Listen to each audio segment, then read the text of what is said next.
Welcome to Statistics class. This is our Module 1 Introduction Review on some Parametric Test. To guide us with our presentation, we will talk about or we will discuss the overview of non-parametric test and non-parametric test. I mean the parametric test, and then we have the overview of non-parametric methods. And then we will review the levels of measurement and then review on some parametric test.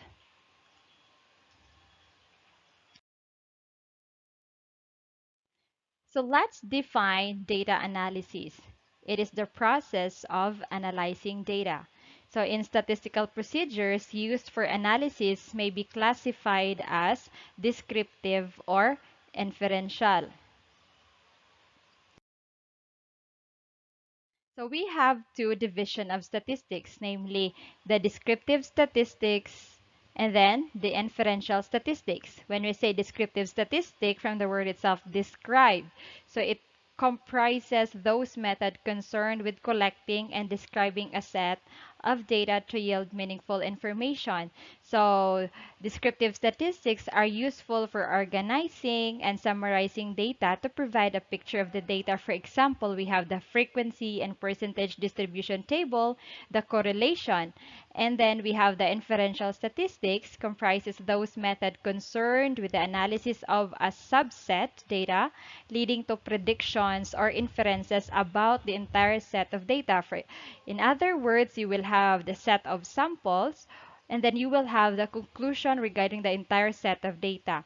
So when we say inferential statistics, simply reporting descriptive statistics about a group or groups may be insufficient. So that's why we have this inferential statistics. And then it is important and necessary to examine if there are differences to the variables have differences to each other, so that we have or we will use this inferential statistics so that we can have the conclusions regarding the set of data. And then we have the overview of non-parametric and parametric statistics. But we have these two major classification of statistical procedures. We have this parametric and non-parametric. As we know, specific statistical tests are available within each category to perform various analyses. However, data for each category should meet unique requirements prior to analysis. For example, in parametric tests, there are really specific statistical analyses or statistical tests under this classification or under these procedures. And then if you cannot meet these assumptions of parametric tests, you also have specific statistical tests under this non-parametric test. So before you analyze your data, you first have to meet the assumptions of parametric or non-parametric before using such analysis under this classification of statistical procedures. So to review, as it is also in our textbook, the comparison of non-parametric and parametric tests. So I believe you already have a background about the terms that we are talking about in your elementary statistics. So when I say under the non-parametric statistics, it must be continuous distributions. However, in parametric, it's more stricter, so you really have to meet these assumptions of normality and equal variances. And then in non-parametric statistics, they use median. As we know, we have the three basic central tendency measures or location. We have the mean, median, mode. In non-parametric, they are using mostly the median as a location parameter. However, in parametric statistics, they are using mean, the variance, and standard deviation as location parameters. And both of them, the non-parametric and parametric, must have a random sample. And then independence of responses.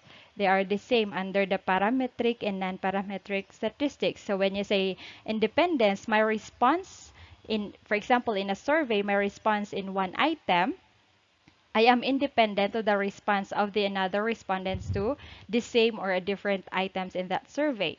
And then in non-parametric tests, It uses nominal, ordinal, and then interval, and sometimes ratio. So these are the four hierarchical levels of measurement. However, in parametric, they will only use, usually the test only use the interval and ratio data or levels of measurement. And then in non-parametric, you can use non-parametric statistics or test under the statistics. you, you need to have these large and small data sets. It's fine. However, in parametric statistics, they really need the large data set. So a minimum of 30 or more cases. So whenever you have the samples or data lower than that, usually they resort to non-parametric tests. And then, non-parametric statistics has weaker statistical power than parametric statistics. On the other hand, in parametric statistics, it is more powerful than non-parametric tests for rejecting the null hypothesis.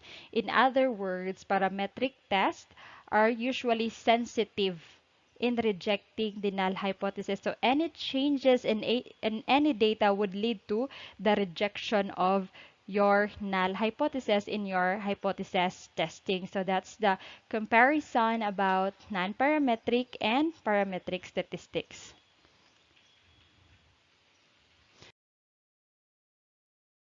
So let's have an overview of parametric statistics. When I say parametric statistics, they are usually or often referred to as inferential because they assess parameters of a population based on statistics from a sample. So it assumes that sample data comes from a population that can be adequately modeled by a probability.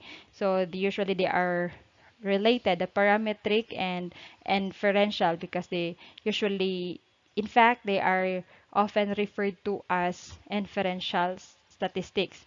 And then it constitutes a group of tests appropriate for analyzing interval and ratio data. As you can see in the previous slide, in the comparison of parametric tests, the data that is being used under this parametric statistics are interval and ratio.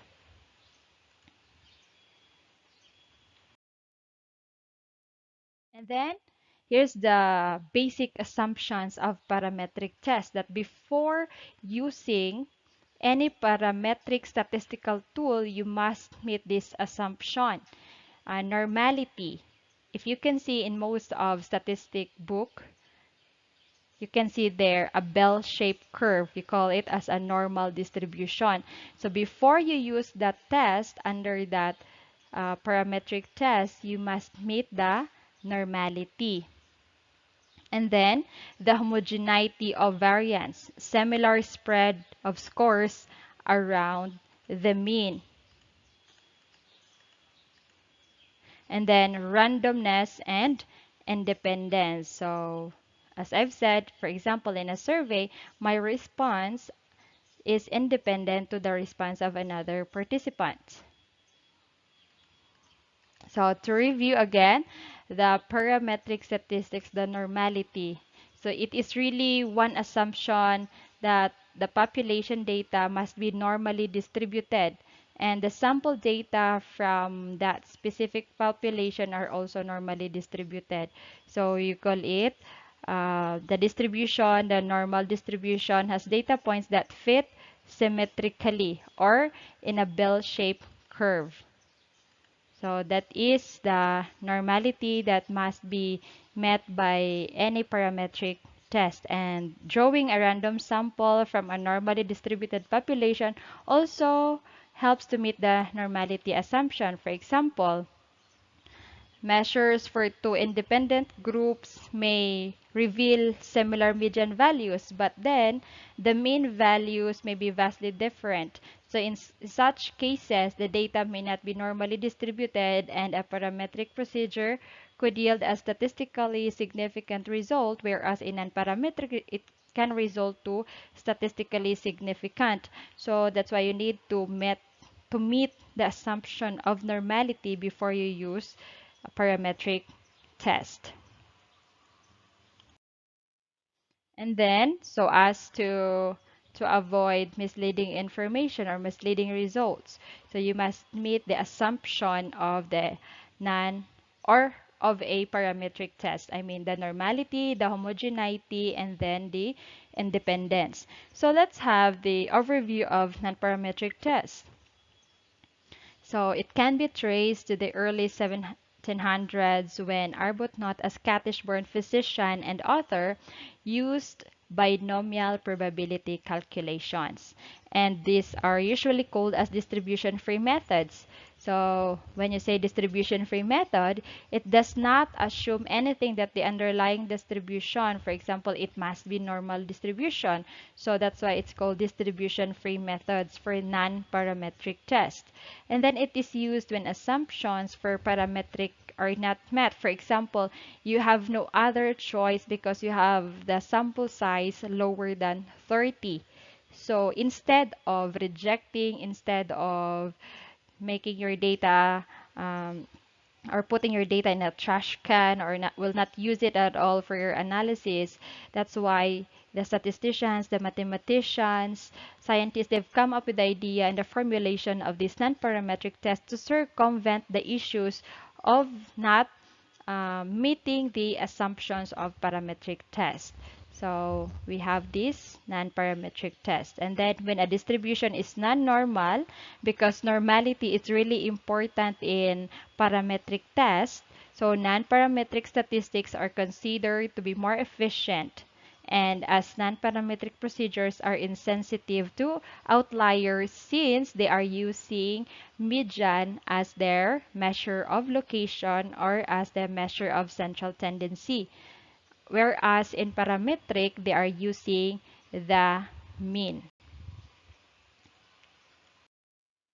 Now, let's talk about the importance of non-parametric tests. As I've said, it is to circumvent the issue of not meeting the assumption of parametric test. So, the use of non-parametric statistics for small sample sizes is an advantage for researchers when it is difficult or impossible to gather sample sizes of 30 or more participants. So in some cases, in some sensitive situations, uncontrollable circumstances, sometimes you cannot have the sample size of more than 30 participants.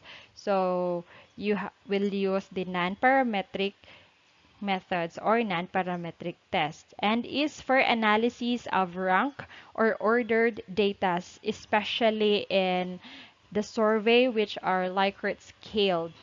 So that's how important non-parametric is. Instead of dropping and forgetting your data because it does not meet the assumptions of parametric tests or parametric methods, so you could resort to non-parametric methods to give essence, to give meaning, to make use of your limited data sets.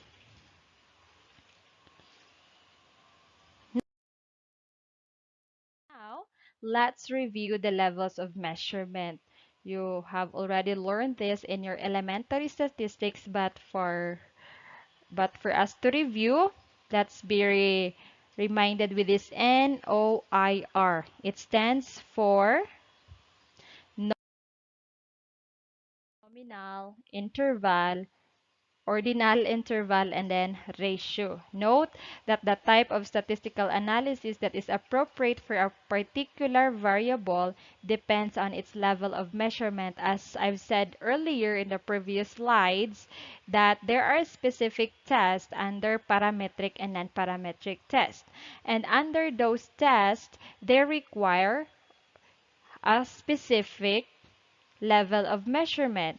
So if they need interval and ratio, so you can use parametric test. If you cannot provide that data, then you should resort to non-parametric test. So you have to be careful of what level of measurement your data is in order for you to have the appropriate statistical analysis so as to avoid misleading conclusions, misleading information, or misleading analysis or results of your study. So this nominal, interval, ordinal interval, and then ratio level of measurement. So Let's review what is this nominal. When you say nominal level, it is used to differentiate classes or categories for purely classification or identification purposes. For example, your names, labels, categories, your gender, your year level. So that is your category, that is nominal level of measurement. So when you say male and female, that is a category. First year, second year, third year, fourth year, that is your levels. Are we of the world or of God? Are you worldly or godly? That is also a category. So that is under the nominal level. And frequencies or counts of observations belonging to the same category can be obtained. For example, I can count how many females are there in first year, how many males are there in second year. So it is possible that you can count the observations, and it is the lowest level of measurement. So you have to remember the characteristics of the nominal. So it is mutually exclusive and exhaustive. When I say mutually exclusive, it is a property of a set of categories such that an individual or object is included in only one category. If I am a female, I can only be in a female category only. So it's only one, mutually exclusive. If I'm already in that group, you cannot find me in the another group. So in only one category, that is mutually exclusive. And then when you say exhaustive, it is a property of a set of categories such that each individual or object must appear in a category. So when I say the category is gender, I must be either in a male or in a female category. So that is the characteristics of a nominal. It is mutually exclusive and exhaustive. Again, by definition, we can count this observation. So anything, a category that if your type of diet, are you a vegetarian or not, that's also a nominal level. That's also a category. Your religious affiliation, are you Seventh-day Adventist? Are you non-Adventist? That's also a nominal level. That is a category. So that is the nominal level of measurement. Let's proceed to ordinal. So from the word itself, ordinal, order. So an ordinal scale is useful for ranking qualitative variables. So for example, the students complete assignments, athletes finish a competition. So first, second, third, fourth. So it is used in ranking your student class designation, first year, second year, third year, fourth year. So that is ordinal. And then students' grades, are you excellent or not? And then faculty rank, school level, or year level, and data collected are labels with implied ordering. For example, you have in a category of first year, but there is a sort, it implies order. That means its second year is higher than first year. And then the difference between the two data label is meaningless. So that is the ordinal level of measurement. Let's proceed to interval.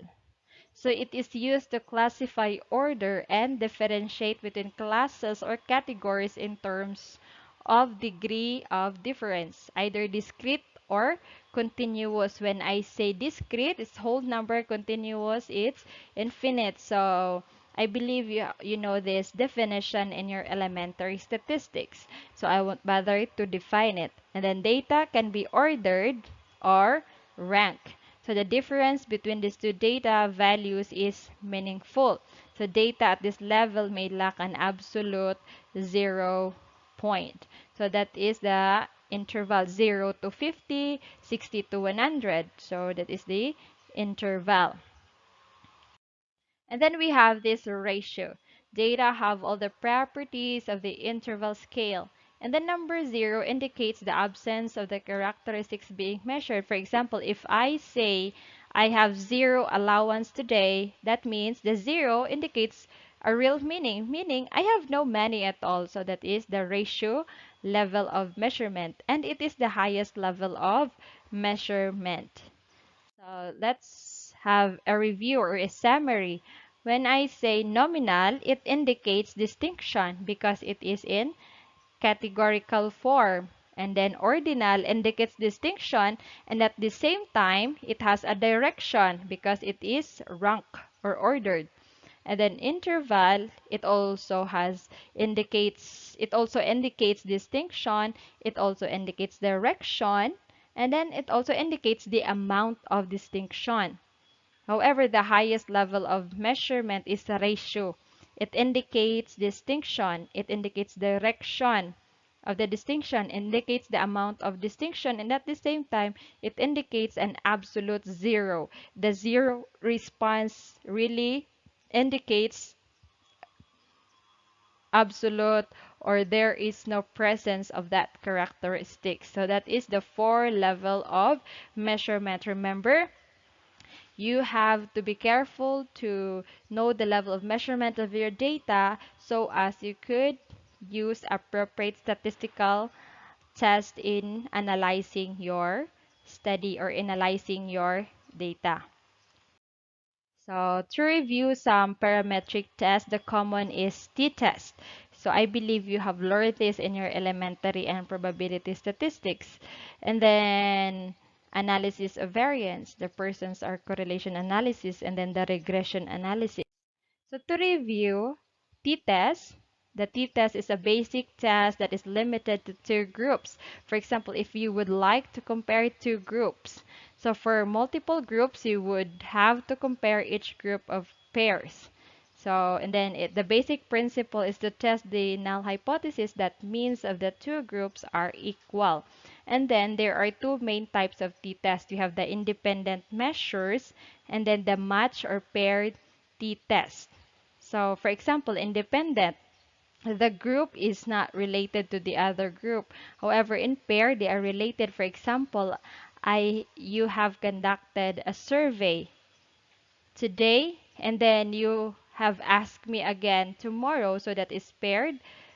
And the other day, I mean, so that is paired t-test. So when samples appear in pairs, for example, before and after. So when I say the example for independent measures, for example, you would compare the academic performance between the male and the female. So they are two separate groups. And then a single sample t-test compares a sample against a known figure. So, for example, in the Bible, in using t-test, that in diet recorded in Daniel 1, chapter 1 verses 11 to 1 to 20.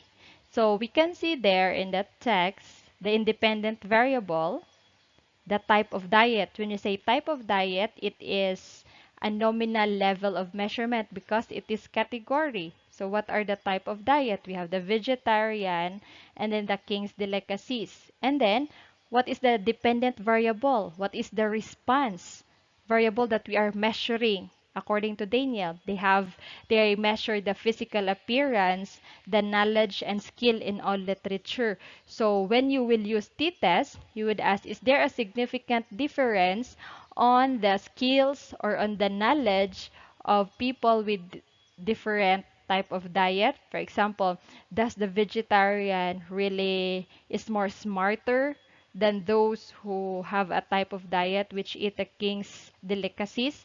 So at that example, you can compare its two independent group, the vegetarian and then in the king's delicacies, I would compare their physical appearance, their knowledge and skill in all literature. So in that case, you can use t-test.